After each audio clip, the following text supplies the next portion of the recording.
So welcome back to Off Script. You know, I was looking at the D.C. Police Department's crime stats just before the start of the broadcast tonight. Violent crime down across the board. Homicides, assaults, sex abuse, robberies, burglaries. Of course, that means nothing if you've become a victim of crime. So, how to stop the crime? Well, it helps to stop the youth offender from becoming an adult criminal, right? And that's where the Department of Youth Rehabilitative Services comes in. You won't remember that agency name, but you might remember Clinton Lacey. And if you didn't know him before, you're going to remember him after tonight. He's director of DCRS. It's his big job to do something to keep the youth from becoming repeat offenders and growing into adult criminals, correct?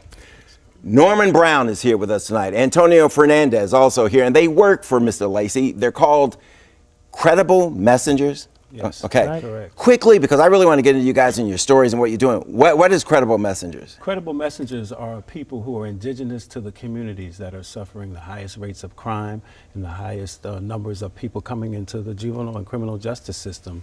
Their credibility stems from the fact that they have shared life experiences, previous experience inside the justice system, struggling with other ills in the community, but they've overcome those issues and now are passionate, skilled leaders in those communities, engaging young people and now engaging our youth and our families to help walk them through the pathway out of the system and to success. Gotcha. If I can put it in the vernacular of the streets, okay, because I'm from the projects, okay? Two of my brothers went to prison. You guys from the street, you got in trouble, you did some time, right? Yeah. How much time did you do? I did like 20 years altogether. 20 years altogether. Violent crimes, felonies, that kind of thing? Yeah, stuff. Okay, you, how much time? 24 and a half years straight. Okay, so you got credibility out there with these young guys, okay? Yeah. I've done so many stories, and when I first met you, I told you this. I've done so many stories on these young guys who have no hope. You know, their role models are guys who can only teach them how to be better criminals, okay? And they know where they're going. Those that live end up in the system.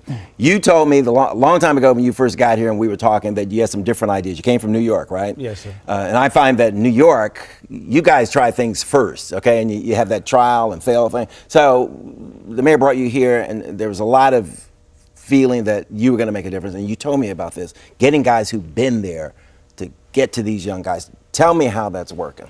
Well, the way it works is, first of all, having a philosophy and a value that says that the answer is in the community, even those that are most challenged. And if you can reach into the community and connect with people like Norman and Antonio who have the experience, who have the passion, who have the ability to connect and form trusting relationships, we can be successful. So what we've done is funded local organizations who in fact hire credible messengers, bring them on.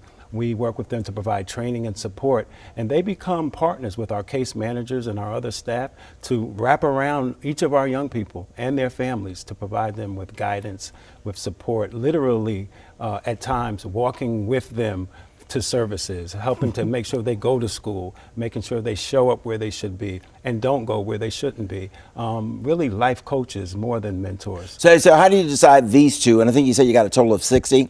Yes. How do you decide these 60 are credible messengers, and how many people did you turn away who might want to do this? Well, we go through a serious vetting process. Simply because one has been incarcerated doesn't make them a credible messenger, of course, but we certainly can't waste the valuable resource of people who have had that experience and who are serious about really reaching and guiding young people. So we vet them, and part of that vetting process is by others who have a history of doing this type of work in the community. So we rely on partners to help us do what we call street background checks, as well as a formal vetting process to say, are these folks ready, willing, able, serious about this work? And there are people who are here in DC and really all over the country. I mean, this is a growing movement. Sure, and the young people that they're working with, they're already in the community?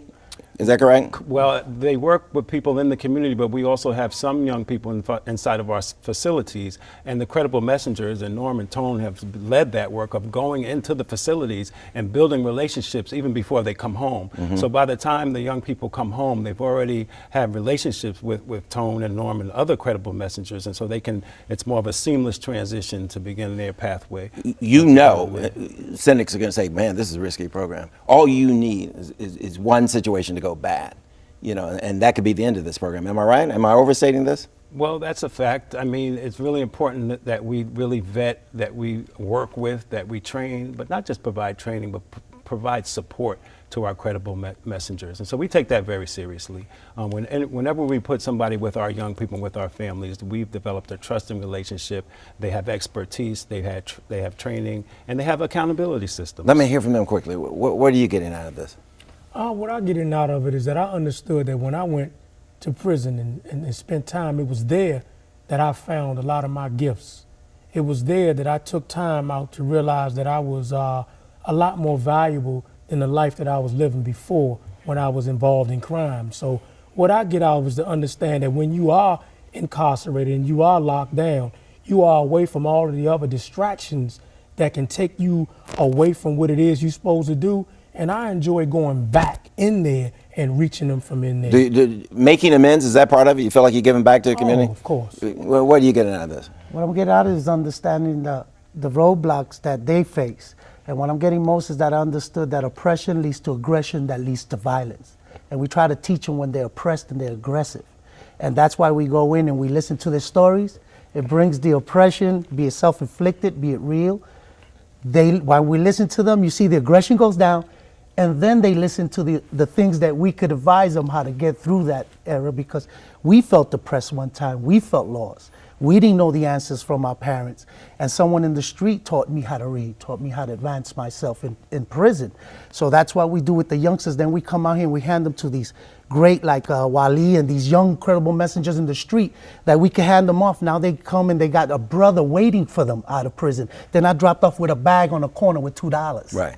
And we give them a home and we give them a partner and we let them know that there's nothing we won't do to keep you free. I wish you guys all the luck in the world, okay? We need this to work. The community needs this to work. I was telling you about my oldest brother who went to prison, Vietnam prison, came out prison second time and got a degree from the University of Louisville, economics. So there is hope, okay? There's hope. Good luck to you. Thank you. Thank you so much. Good luck. Thank you always, sir. Watch politics. They're gunning for you. I told you that. You know, you can do a lot of good things in this city if you're willing to let somebody else take the credit for it. We talk about stuff like that. Okay.